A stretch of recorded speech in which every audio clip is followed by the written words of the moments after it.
ചില ആൾക്കാരുടെ നല്ല ഭംഗിയുള്ള ഗാർഡനൊക്കെ കാണുമ്പോൾ ചിലർ കമൻറ്റ് ചെയ്യുന്നത് കാണാറുണ്ട്. അവർക്കൊരു ഗാർഡൻ ഉണ്ടാക്കണം എന്ന് വലിയ ആഗ്രഹമാണ്, കാണാൻ വളരെ ഇഷ്ടമാണ്, പക്ഷേ എന്തുകൊണ്ട് അവർക്ക് കഴിയുന്നില്ലെന്നൊക്കെ. അത് നിങ്ങളുടെ വെറും തോന്നലാണെന്നേ ഞാൻ പറയൂ. മറ്റുള്ളവരുടെ പോലെ ഒരെണ്ണം ഉണ്ടാക്കാൻ നമ്മൾ ശ്രമിക്കരുത്. നമുക്ക് കഴിയുന്ന പോലെ ഒന്ന് ശ്രമിക്കുക. നമുക്കുള്ള സ്ഥലത്ത് നമ്മുടെ കയ്യിൽ തന്നെയുള്ള ചെടികൾ കൊണ്ടൊരു കുഞ്ഞു ഗാർഡൻ ഉണ്ടാക്കാമല്ലോ. ഒരു ചെടിയില്ലെങ്കിലും ഓരോ ചെടികൾ വീതം വാങ്ങി ഓരോ ബോട്ടിൽ വെച്ചാലും മതിയല്ലോ.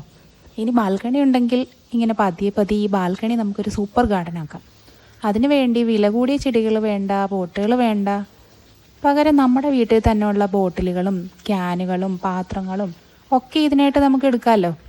താഴെ വയ്ക്കാനാണ് ഇഷ്ടമെങ്കിൽ ഉള്ള സ്ഥലത്ത് മണലിൽ വെച്ചാൽ ചെടികൾക്ക് ഫ്രീ ആയിട്ട് വളരാൻ പറ്റും. എല്ലാ ദിവസവും പറ്റുന്ന പോലെ വളരെ കുറഞ്ഞ സമയം ഇതിനായിട്ടൊന്ന് കണ്ടെത്തിയാൽ മാത്രം മതി. അങ്ങനെ ഒരു ശ്രമത്തിൻ്റെ ഭാഗമായിട്ടുള്ള എൻ്റെ ഗാർഡനാണിത് കേട്ടോ. ഒരു 4 വർഷം കൊണ്ട് ഞാൻ ഉണ്ടാക്കിയെടുത്ത ഒരു കുഞ്ഞു ഗാർഡനാണിത്. ഇവിടുത്തെ പ്രത്യേകത എല്ലാം മണലിൽ താഴെയാണ് വെച്ചിരിക്കുന്നത്. പോട്ട്സിൽ വെച്ച് നോക്കിയെങ്കിലും പലതും നശിച്ചുപോയി. പിന്നെ ഇവിടെ പലതരം ചെടികളൊന്നുമില്ല, ഉള്ളത് തന്നെ പ്രൊപ്പഗേറ്റ് ചെയ്ത് വീണ്ടും വയ്ക്കുകയാണ് ചെയ്യുന്നത്. മറ്റുള്ളവർക്ക് കാണുമ്പോൾ വലിയ ഭംഗിയൊന്നും തോന്നില്ലെങ്കിലും നമ്മുടെ ഗാർഡൻ നമുക്ക് പ്രിയപ്പെട്ടതാണല്ലോ. ഇവിടെ മതിൽ കെട്ടി കഴിയുമ്പോൾ ലാൻഡ്സ്കേപ്പിംഗ് ചെയ്യണമെന്നായിരുന്നു എൻ്റെ ആഗ്രഹം.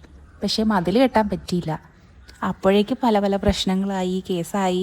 പിന്നെ ഒരു വർഷത്തോളം മരുഭൂമിയിൽ കഴിയുന്ന പോലെ കഴിഞ്ഞു മടുത്തു. പിന്നെ പതിയെ ഓരോ മരങ്ങളും ചെടികളും ഓരോ സൈഡിലായിട്ട് വെച്ച് തുടങ്ങി. അങ്ങനെ ഉണ്ടായതാണ് എൻ്റെ ഈ കുഞ്ഞൻ ഗാർഡൻ. പക്ഷേ ഇപ്പോൾ ഒത്തിരി സന്തോഷമാണ്. കാരണം മറ്റൊരാളെ കൊണ്ടൊരു ഗാർഡൻ ഉണ്ടാക്കിക്കുന്നതിനേക്കാളും സാറ്റിസ്ഫാക്ഷൻ നമ്മൾ സ്വയം ക്രിയേറ്റ് ചെയ്യുന്നതിൽ നിന്ന് കിട്ടുമെന്ന് ഇപ്പോൾ മനസ്സിലായി. എല്ലാ ദിവസവും ഇതിനിടയിലൂടെ നടക്കുമ്പോൾ നമുക്ക് കിട്ടുന്ന ഒരു പോസിറ്റിവിറ്റി ഉണ്ട്, ഒരു പോസിറ്റീവ് വൈബുണ്ട്. നമ്മൾ സ്വന്തമായിട്ടൊരു ഗാർഡൻ ഉണ്ടാക്കി കഴിയുമ്പോഴേ നമുക്കത് മനസ്സിലാവത്തുള്ളൂ.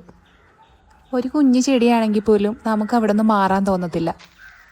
എൻ്റെ ഫുൾ വീഡിയോ ഒന്ന് കണ്ടു നോക്കണം കേട്ടോ. നിങ്ങളുടെ സജഷൻസ് പറയാൻ മടിക്കരുതേ.